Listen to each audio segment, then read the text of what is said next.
So the first question we've got, okay, so we've got a question from a Paul. Paul wants to know what happens when the tenant goes over the maximum income. So who wants to answer that? I can answer that if you like. You can answer that. Excellent. So when the tenant goes over the maximum income, they're given, you must see out, you must honour the existing lease with them, and then they're given another 12 months. So if you find out on day 2 of their lease that they've gone over, they can still see out that 12-month lease, and then they're given another 12 months. If they've got 5 months left, then they'll see out that 5 months, and then they'll be given another 12 months. So the government are being really flexible with tenants and landlords. You don't want to have to be always searching for new tenants. So did you guys want to add anything to that? Yeah, I think that's really a wonderful thing about the program, that they don't want a situation, if they don't give that extra 12 months, you could have a situation where you tip over with 1 month to go because you've been a better worker or got a wage increase or worked more overtime, and then you're treated unfairly in that period. So I think the government have thought that through. The program has thought through pretty well that you get the rest of your lease in another year. And it wouldn't be fair to us as investors either. So that's really a flexible arrangement, I think. Yeah, it's very, very reasonable. Now Michael wants to know, will I have trouble getting finance? So I might let Paul answer that one, since you look after most of the finance here.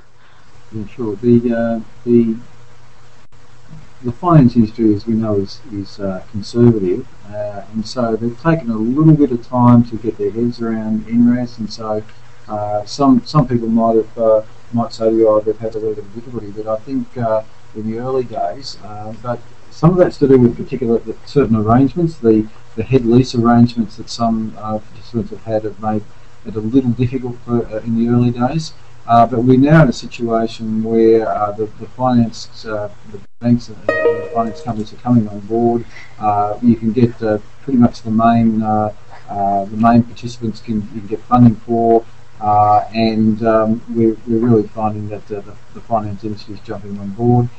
With a lot of the situations, your finance has got to be they won't take into account the incentive as part of the income. But again, that's starting to change as well, and we're seeing some of the lenders bring that into account as far as their affordability is concerned. So, we're really seeing NRAS starting to move into a maturity stage with the finance side of it. So there won't be any difficulty in getting that organised. It's also a timing issue that NRAS came at the back end of the GFC. The whole world, when it came to lending, was a bit nervous anyway, let alone some brand new scheme that the government has introduced, so that they weren't hurrying to be the first to do this. But as Paul says, now that it's opened up, and a bit like self-managed super fund lending when it first was looked at, there was a bit, it took a long time for funders to get on board, but now it's fairly common to lend into self-managed super funds, and sort of every couple of weeks now we have a new funder coming on board, getting involved with NRAS. And what is particularly fantastic is a couple of them are taking the revenue side of it, the actual grant, into your serviceability. So 20% off your rent and $9,000 extra on your income. You do that in any calculator, and you're going to be in a far better position. So that's exciting as well. It is exciting, and something you mentioned there, Greg, about self-managed super funds. Jenny has actually got a question about self-managed super funds and wants to know if you can buy an NRAS property in a self-managed super fund. So, yeah, I think Paul, that's back to Paul as well. Paul, yeah. Yeah, certainly you can buy an NRAS property in a self-managed super fund, and there's lots of good reasons why you would buy a property in a self-managed super fund. Obviously the cash flow situation from a self-managed super fund point of view is really a real positive there. The self-managed borrowing, if you're looking to borrow in a self-managed super fund to buy a property, it's a little bit more complex than the normal home loan situation. You've got to have a a mortgage provider that understands what you're trying to do there, understands the structuring of it, and then it comes down to a bit of a case-by-case basis with the structure of your super fund and what your personal situation is, and then what the particular participant is that you're purchasing from, how that will fit with the particular lender's criteria. So there's a little bit of things to organise there, but it's certainly certainly possible to get something happening there on the self-managed super fund side of things. Thanks, Paul. Now, Angie, I have lost your question, so if you can just resend that, we'll go through some more and then we'll get to your question. Again, sorry, I'm not sure how that happened. Still learning this technology. Now, Scott wants to know, what if I don't have a tenant for a while? Do I still get the payments? Well, I think you've got the answer to that, Ruby, haven't you? I do. Well, you do still get the payments. The government will allow you to have your property vacant for 13 weeks. So again, being really flexible, trying to make it as easy as possible for everyone. I think in today's rental market all over the country, it would be unlikely that you'd have a property vacant for that period of time, but they are allowing up to 13 weeks to be for the property to be vacant. So yeah, and I think then they prorate it after that. Like if you're vacant for 20 weeks, it's pro rata after that. Yeah. Yeah, I was just about to add that, but yes, that's correct. Sorry. Thank you. No, that's okay. No worries. Okay. Can I do this in my self-managed super fund? We've just had that question from Josh, and I think that's been covered off. I hope so, Josh.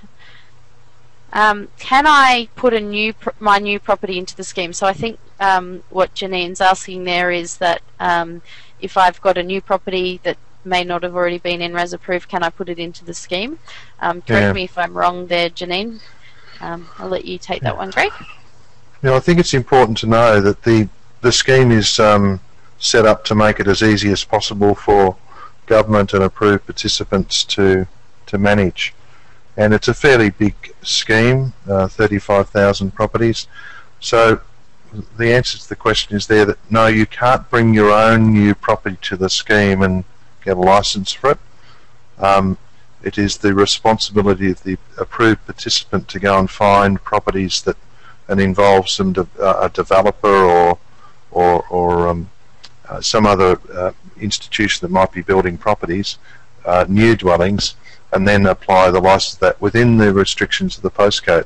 If the scheme was open up where you could bring your new property to the scheme, it would be very, very unwieldy to manage. So the answer to that is no, you can't bring your own new property. You have to choose from the approved participants that we're attempting to represent a lot of their properties, and so you choose from that range of properties, and then the process is very straightforward from there. Thank you, Greg. Angie has sent her question through again. Thank you, Angie.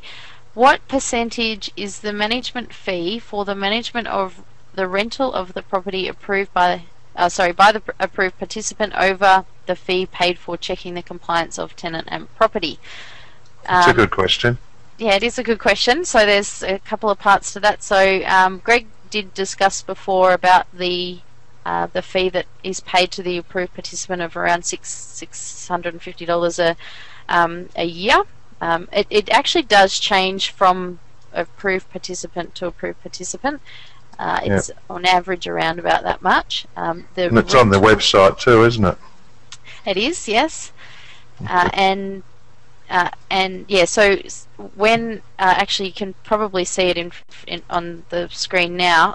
We've got down here, so audit manager's fee is $686 in this particular case. So when you're looking at our properties, if you just go there, that will tell you what the fee is for that particular manager. So they do change from company to company, but we're finding it's around about that.